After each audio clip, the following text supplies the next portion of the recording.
At the family beach vacation, my mother-in-law announced, "This house is for real family only." Husband agreed, "Honey, just go home." I smiled and called security. "Please escort them out of my resort." Their faces when they saw my name on every building. And I had plans for their special day. The text came while I was reviewing quarterly reports for my resort chain. "Remember to pack casual clothes for the beach house this weekend? Nothing fancy. It's just family."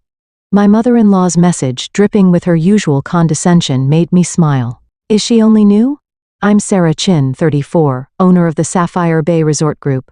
But my in-laws had no idea. They thought I was just their son, Michael's wife, who worked in hospitality. I'd never corrected their assumption. Let them believe I was a hotel receptionist if they wanted to. The truth was, I built my company from the ground up, turning struggling beachfront property into a luxury resort empire. 10 years ago, when I met Michael at a hotel management conference, I was already successful but preferred to keep a low profile. He worked in marketing for a mid-sized firm and was charming, kind, and seemingly different from his status-obsessed family. We fell in love, and I decided to maintain my privacy about my true position. "Let them get to know me for me," I told Michael. He agreed, though I sometimes caught him squirming when his family made snide remarks about my little job. The annual family beach vacation had always been a power play for my mother-in-law Regina. She'd rent the most expensive house at Sapphire Bay, my flagship resort, and spend the week reminding everyone that she was the treating the family to this luxury. The fact that she was actually paying me for the privilege was a private amusement I kept to myself for 5 years. But this year was different. 2 months ago, I'd overheard Regina and my sister-in-law, Amanda, plotting during a family dinner. "It's time Michael traded up," Regina had said, not realizing I was approaching the kitchen. That Jessica from his office would be perfect. Her father owns half of downtown. Sarah's sweet, but she's just not our caliber. This beach trip is our chance to show Michael the difference between class and, well, you know. I quietly stepped back, my hand finding the resort keycard in my pocket. The master key with my name and title emblazoned on it. Maybe it was time for a different kind of vacation. Friday afternoon, I arrived at the beach house ahead of everyone else using my private access road. The staff, who knew exactly who I was, but were well trained in discretion, had everything prepared according to my specifications. I changed into a simple sundress, exactly the kind Regina would consider cheap, and waited. They arrived in a convoy of luxury cars, Regina leading the way in her Mercedes SUV. Michael kissed me hello while his mother surveyed the house with her usual proprietary air. Amanda trailed behind with her husband Tom and the new addition to their group, Jessica from Michael's office, wearing a designer swimsuit that probably cost more than Regina thought I made in a month. "Sarah, dear." Regina's voice carried that familiar false sweetness. "Help Maria with the luggage, won't you?" She gestured to their housekeeper, who was struggling with several expensive bags. "Actually," I smiled, "Maria can take the afternoon off. I've arranged for butler service for the house." Regina's eyes narrowed at my presumption. "And who," she asked acidly, "is paying for that?" "Oh, don't worry about it," I replied mildly. "It's taken care of." The afternoon proceeded according to Regina's obvious script. Jessica was seated next to Michael at every opportunity, while I was consistently relegated to the far end of the group. My husband, I noticed with growing disappointment, did nothing to stop it. "Sarah," Regina announced during dinner on a terrace, "be a dear and check why the air conditioning isn't working properly in the East Wing." I set down my wine glass. "I can call maintenance." No, she interrupted. "You work in hospitality. Surely you know how to handle these little problems. Jessica, why don't you tell Michael more about your father's new development project?" I felt a familiar buzz from my phone. "The resort security team sending your nightly report." I excused myself. Not that anyone besides Maria noticed, and stepped into the house. Through the window I could see Jessica touching Michael's arm, laughing at something he'd said. My husband was beaming at the attention. The security report included camera footage from the beach house.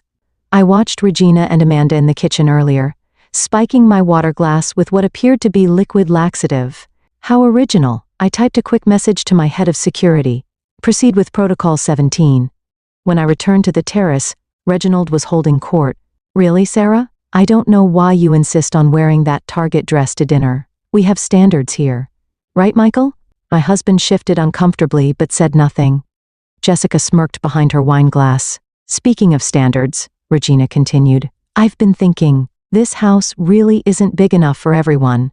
Sarah, dear, perhaps you'd be more comfortable at one of the budget hotels in town. This is a family gathering after all. I watched Michael waiting for him to defend me. Instead, he stared at his plate. Honey, Mom has a point. It is getting crowded, and you'd probably be more comfortable. The doors to the terrace opened. John, my head of security, appeared with 2 other officers. Mrs. Chen, he addressed me formally. Is everything all right? Regina stood up, outraged. Who are you? How dare you interrupt our family dinner? Sarah, since you work here, deal with this immediately. I smiled, reaching into my purse for my master keycard and ID badge. Actually, Regina, I do need to deal with this. As owner and CEO of Sapphire Bay Resorts, I'm afraid I have to inform you that your reservation has been cancelled. The silence was absolute. Michael's fork clattered to his plate. Owner, Regina whispered. Yes, I replied calmly. Owner of this resort and the entire chain. All 17 properties, actually. And since you violated multiple terms of your rental agreement, attempting to poison another guest for instance, I'm exercising my right to terminate your stay. But, Amanda sputtered. You're just a hotel clerk. No. That's just what you chose to believe because it fit your prejudices. I've owned this resort chain for 12 years. I let you treat me like the help because I wanted to see who you really were. Congratulations. You showed me. I turned to my husband who was staring at me like he'd never seen me before. Michael, I'm disappointed, but not surprised by your behavior. You'll be hearing from my lawyer about the divorce proceedings. And Jessica, I addressed the now pale woman. You might want to update your resume. I just bought a controlling interest in your father's company. Your position is being eliminated in tomorrow's restructuring. Regina found her voice. You can't do this. We have a contract. The contract you never bothered to read. The one that gives me the right to evict guests for cause.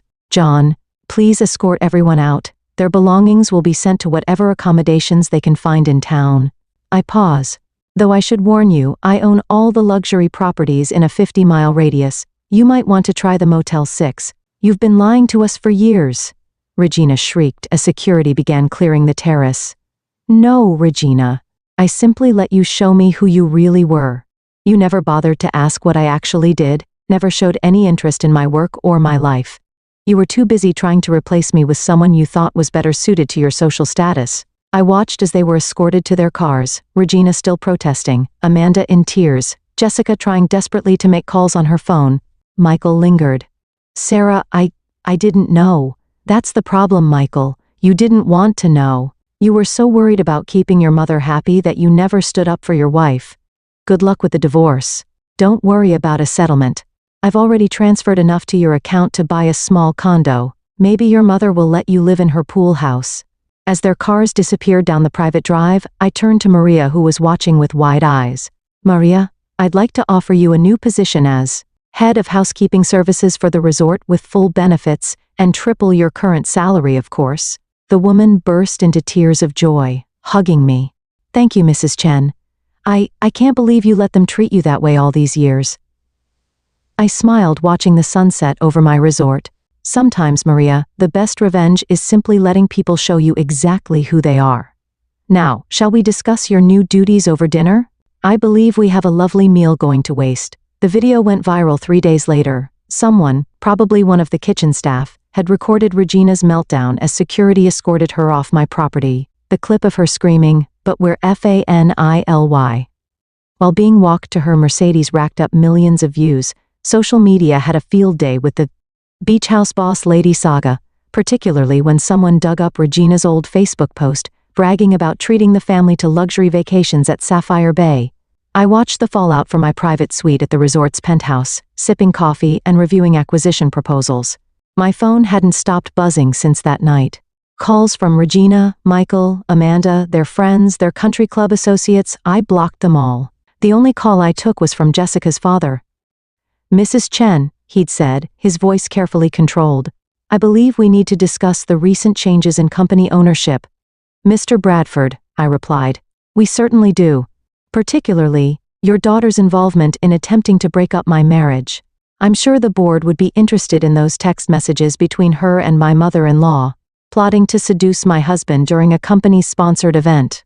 The silence on his end was delicious. Now I continued about that merger you've been pursuing with Henderson Group. I'm prepared to make it happen provided Jessica is relocated to your Singapore office immediately. That can be arranged. Wonderful. My lawyers will be in touch. The divorce proceedings move quickly. Michael's lawyer nearly choked when he saw my financial disclosures. The pronoun I'd insisted on, the one Regina had called unnecessary for someone of Sarah's position, proved invaluable. Michael got exactly what we'd agreed to, enough for a modest fresh start, nothing more. Regina's attempts at damage control backfired spectacularly. Her tearful interview with a local news station, claiming she'd been blindsided by her daughter-in-law's deception, prompted my PR team to release security footage of her attempting to spike my drink. The resulting headlines weren't kind. Mother-in-law's poisoning attempt exposed. Beach house drama continues. Amanda tried playing peacemaker, showing up at my corporate office unannounced. "Sarah, please," she begged. "Mom's a wreck. The country club is freezing her out." Her charity board asked her to step down. "Can't you make this all go away?" I looked up from my laptop where I've been reviewing plans for my newest resort acquisition.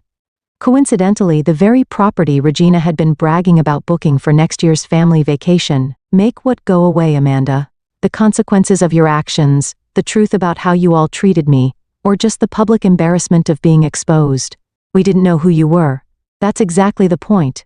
You shouldn't have to know someone's net worth to treat them with basic respect. I turned my screen to show her the property listing. By the way, I just bought the Vista Del Mar Resort.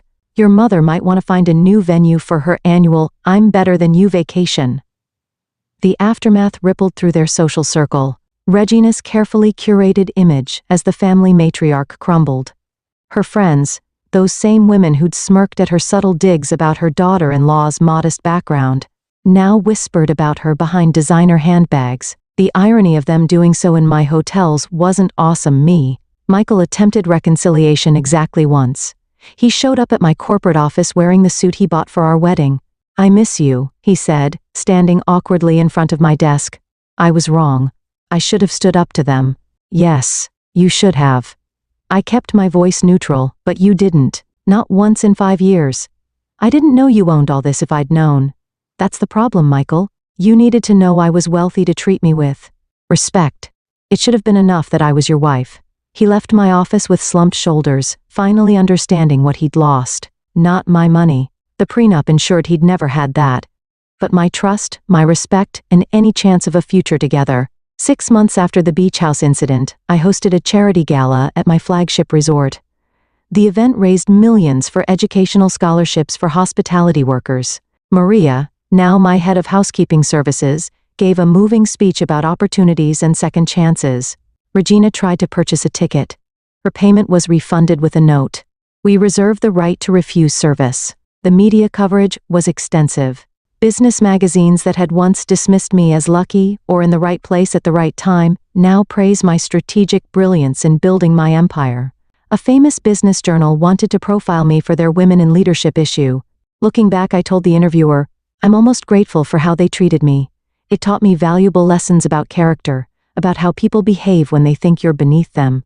I've incorporated those lessons into my company culture. Every employee from dishwasher to executive is treated with equal respect." The article went viral. Applications to work at my resorts tripled. I instituted a new hiring policy. Any hint of elitism or superiority in an interview was automatic disqualification. 1 year after the beach house incident, I received an invitation to Michael and Jessica's engagement party. Apparently, she'd returned from Singapore, and they'd reconnected. The venue, one of my competitors' hotels, the only luxury property in the area I didn't own. I sent a gift, a framed copy of the rental agreement from that fateful beach weekend, with a clause about behavior-based eviction highlighted. My note read, "Congratulations. May your new family treat each other better than your last one treated me." Regina, I heard, had sold her beach house. The one she'd spent years renovating to keep up with the Sapphire Bay aesthetic. The buyer, my company through a shell corporation, I had it converted into a retreat center for overworked hospitality employees. The transformation of my business continued. Sapphire Bay Resorts became known for more than luxury. We were celebrated for our corporate culture, our employee retention, and our zero-tolerance policy for guest harassment of staff. Maria's daughter became our first scholarship recipient, heading to Cornell's hotel management program with a full ride. When Regina's friends complained about the decline in service standards, since I've instituted my progressive policies, I had their memberships in our loyalty program revoked. The final twist came during a routine business acquisition 2 years later.